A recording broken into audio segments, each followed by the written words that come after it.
Hello good morning विद्यार्थी मित्रों। धोरण 5 विषय हिंदी पाठ 7मो खाना खजाना चित्र पाठ है। इसमें चित्र देख के हमको समझना है कि पाठ में क्या कहना चाहते हैं। चित्र आप देख रहे हैं मित्रों, देख लो जरा और अपनी अपनी किताब खोल के बैठना। देखो रसोई घर का चित्र दिया हुआ है। जब भाषा की पढ़ाई हम करते हैं तब किताब लेके ही बैठने का। तो चित्र है मित्र, हम देखेंगे कि ये रसोई घर का चित्र है। चित्र में जो माता है वो रसोई बना रही है। गैस का चूल्हा है पास में और चूल्हे पर कुकर, एक बाजू कुकर रखा हुआ है और दूसरे चूल्हे पर तवा रखा हुआ है। तवे में रोटी है। माता रोटी बेल रही है। बेल रही એટલે રોટલી વણી रही છે। पास में पानी का मटका पड़ा है। पासे जुओ मित्रों, पानीનું માટલું તમને દેખાઈ રહ્યું છે। कढ़ाई में आटा पड़ा है। माता के पास कढ़ाई है। कढ़ाई में तुमको आटा दिखाई दे रहा है। थाली में सेकी हुई रोटियां पड़ी है। पास में थाली है कढ़ाई के पास में, उसमें जो रोटियां सेकी है वो हमको दिखाई दे रही है। नजदीक में बैठा हुआ लड़का खाना खा रहा है। बाजू में जो छोकरो छे ए जमी रह्यो छे। दादी माँ के हाथ में किताब है। पास में दादी माँ है, वो किताब पढ़ रही है। वह कुछ पढ़ रही है। टोकरी में एक और सब्जी पड़ी है। वहाँ देखो सामने एक टोकरी है, उसमें आपको सब्जी दिखाई दे रही है। दूसरे खाने में डिब्बे है। बीजा खानाओं डब्बा छे। दूसरी अलमारी के डिब्बों में अचार, तेल, दाल और मिर्च मसाले है। वो जो सामने है आपको दिखाई दे रहा है कि जो ऊपर स्टील के डब्बे हैं, नीचे थालियाँ हैं, नीचे जो कांच की बर्नियाँ भी आपको दिखाई दे रही है। उसमें अचार है, किसी में तेल है, किसी में दाल है, किसी में मिर्च मसाले है। थाली, कप, केतली आदि भी दिखाई दे रहे हैं। थाली, केतली, फिर कप, ग्लास ये पण आपने दिखाई रह्यु छे। रसोई की और खिड़की है। सामने देखो एक खिड़की भी दिखाई दे। खिड़की मतलब बाहरी, ये पण देखाय छे। रसोई की एक खिड़की है। रसोई घर की एक खिड़की है, मतलब एक जो बारी छे आपने देखाई रही है। बारी मांथी आपने शू देखाई रह्यो छे मित्रों? तो बारी में से बादल दिखाई दे रहे हैं, मतलब खिड़की में से बादल दिखाई दे रहे हैं, मतलब के वादळा देखाय छे बारी मांथी। आ रसोईनुं चित्र छे। आ चित्रपाठ ज छे कि चित्र उपरथी आपणे आ रीतना वाक्यो बनाववाना छे। हवे आपणे अभ्यासना प्रश्नों अभ्यास पण करीशुं। चित्र देखकर प्रश्नों के उत्तर दीजिए। माता रसोई घर में क्या कर रही है? तो हमको दिखाई दे ही रहा है मित्रों कि माता रसोई घर में रसोई बना रही है। दादी माँ क्या कर रही है? तो दादी माँ हाथ में पुस्तक लेकर कुछ पढ़ रही है। लड़का क्या कर रहा है? तो लड़का खाना खा रहा है। रसोई घर में कौन कौन से बर्तन है? बर्तन मतलब वासण। तो ये आपने जो चित्र में देखाई रहा है कि रसोई घर में मटका है, थालियाँ है, डिब्बा है, चम्मच है, डलिया है, जार है, कुकर है, गिलास है, केतली आदि बर्तन है। केतली मतलब किटली। टोकरी में कौन कौन सी सब्जियां और कौन से फल है? चित्र में हमको दिखाई दे रहा है। तो टोकरी में आलू, लौकी मतलब दूधी, भिंडी मतलब भिंडा, फूल गोभी मतलब फ्लावर आदि सब्जियां और फल में अंगूर और सेब दिखाई दे रहे हैं। खिड़की से बाहर क्या दिखाई दे रहा है? तो खिड़की से बाहर हमें बादल दिखाई दे रहा है। अलमारी के डिब्बों में क्या क्या है? अलमारी मतलब जे वासण મૂકવાનું ગોળિયું છે तो એમાં શું છે? तो अलमारी के डिब्बे में अचार, तेल, दाल और मिर्च मसाले हैं। आपके रसोई घर में क्या क्या है जो इस रसोई घर में नहीं है? तो हमारे रसोई घर में स्टैंडिंग किचन या प्लेटफॉर्म, पानी का नल, छलनी और एक्वागार्ड है। ये सब अभी आधुनिक है, ये सबके घरों में ये चीज़ होती है। प्लेटफॉर्म मतलब खड़ी खड़ी मम्मी रसोई खाना बनाती होती है।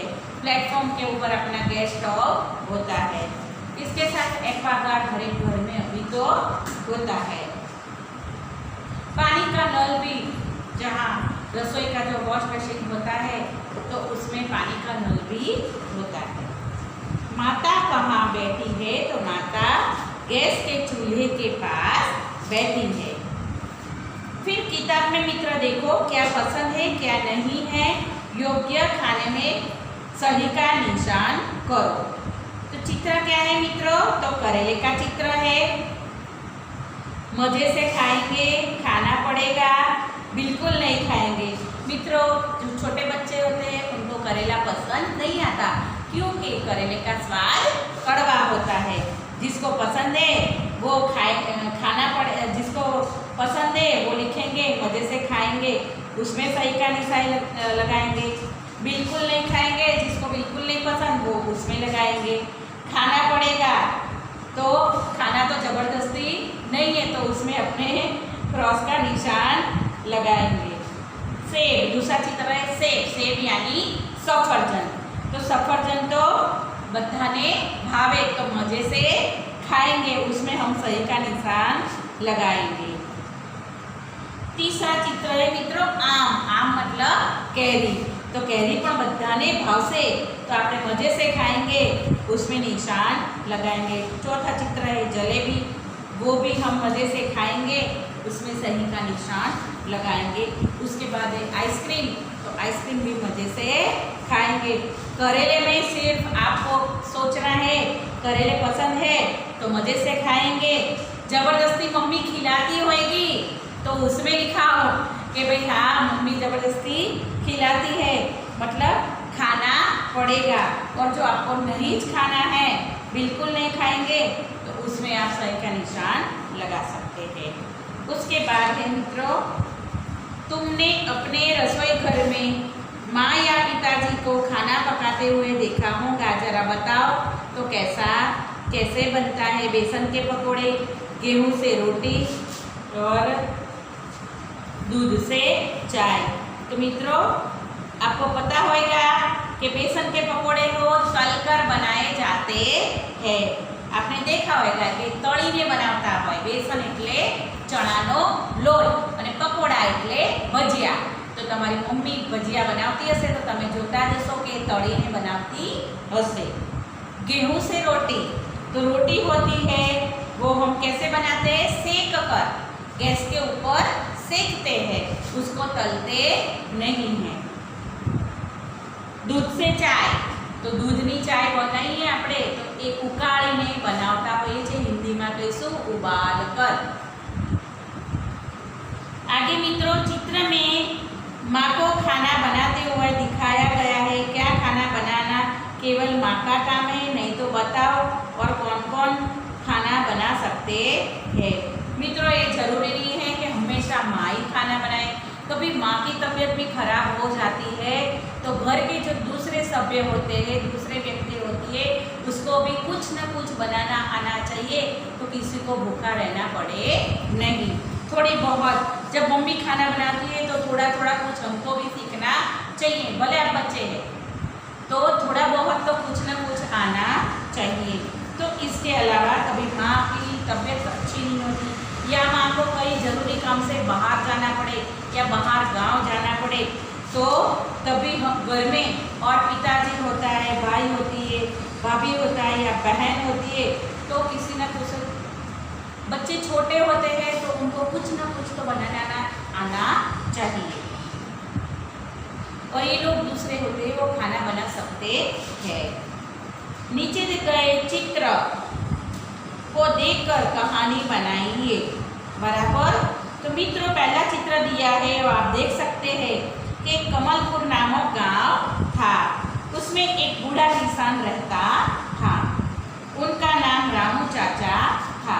रामू चाचा क्या करते थे? गांव में खेती करते थे। उनके 2 बेटे थे, आपको दिखाई दे रहे हैं पहले चित्र में 2 बेटे हैं। वे दोनों आपस में झगड़ते रहते थे, दोनों जो भाई होते हैं वो आपस में झगड़ते रहते थे। रामू चाचा यह देखकर बहुत चिंता करते थे, चिंतित होते रहते थे कि 2 मेरे बेटे हैं और दोनों भाई हमेशा लड़ते ही रहते हैं, तो जब मैं नहीं हूँगा तो ये लोग क्या करेंगे। उन्होंने अपने बेटे को बहुत समझाया पर उन पर उसका कोई असर नहीं हुआ। एक दिन रामू चाचा को इस समस्या का एक उपाय सूझा। वो सोचने लगे कि मैं क्या करूँ तो ये दोनों झगड़ना बंद कर दे और भाई भाई मिलकर आपस में अच्छे से रहे। उन्होंने अपने दोनों बेटों को अपने पास बुलाया। बड़े बेटे को एक लकड़ियों का एक गट्ठर लाने के लिए कहा। जो बड़ा बेटा होता था, लकड़ियों का गट्ठर मतलब लाकड़ानो भारो, कि जाओ एक लाकड़ानो भारो ले तो आओ। तो बड़े बेटे रामू चाचा ने दोनों को गट्ठर खोलकर एक एक लकड़ी तोड़ने के लिए रामू चाचा ने बड़े बेटे को लकड़ियों का एक गट्ठर लाने के लिए कहा। रामू चाचा ने फिर अपने दोनों बेटों को अपने पास बुलाया और बारी बारी उनको एक एक लकड़ी तोड़ने के लिए कहा। एक एक बेव ने एक एक लाकड़ी आपने बोली आ लाकड़ी हमें तोड़ो, तो दोनों ने एक एक लाकड़ी अपने हाथ से फटाक से तोड़ दी। फिर अब दोनों बेटों को बारी बारी पहले बड़े बेटे को अक्खा गट्ठर दिया और बोला कि इसको अभी तू तोड़, तो उससे टूटा नहीं। उसके बाद छोटे बेटे को भी उसने लकड़ियों का गट्ठर दिया और उससे भी वो गट्ठर टूटा नहीं। दोनों लड़के ने खूब ताकत लगाई पर वे लकड़ियों का गट्ठर नहीं तोड़ सके। बहुत मेहनत की पर टूटा नहीं। एक एक लकड़ी दी थी तो वो टूट गई थी। रामू चाचा ने उन्हें सीख देते हुए कहा, तुम दोनों मिलजुल कर रहोगे तो मजबूत बनोगे और लड़ते रहोगे तो कमजोर बनोगे। उसी दिन से दोनों भाई मिलजुल कर रहने लगे। रामू चाचा की खुशी का ठिकाना न रहा।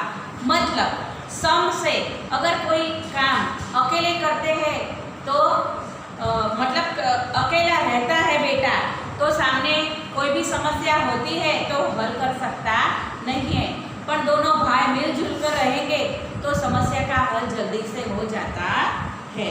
तो इस तरह रामू चाचा ने अपने दोनों बेटे को सिखाया कि हमेशा तुम दोनों मिलजुल कर रहोगे तो तुम्हारे दोनों में एकता बनी रहेगी, मजबूताई से आप लोग रहोगे, मजबूत बन के रहोगे और तुम दोनों लड़ते रहोगे।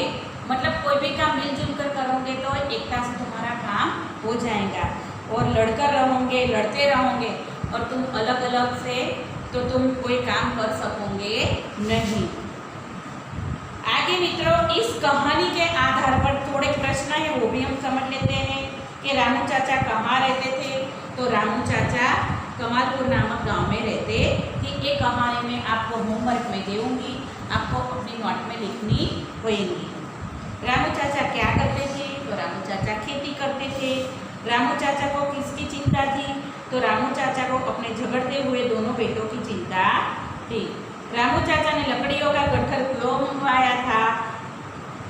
तो आपस में उनके जो बेटे लड़ते झगड़ते थे, दोनों बेटों को समझाने के लिए लकड़ियों का गट्ठर मंगवाया था कि एक एक लकड़ी थी तो वो टूट गई थी, और जब एक गट्ठर तोड़ने के लिए बोला तो वो टूटे नहीं। मतलब उन्होंने इस तरह से ये समझाया कि तुम दोनों मिलजुल कर रहोगे तो कोई तुमको तोड़ सकेगा नहीं, दोनों भाइयों को तोड़ सकेंगे नहीं।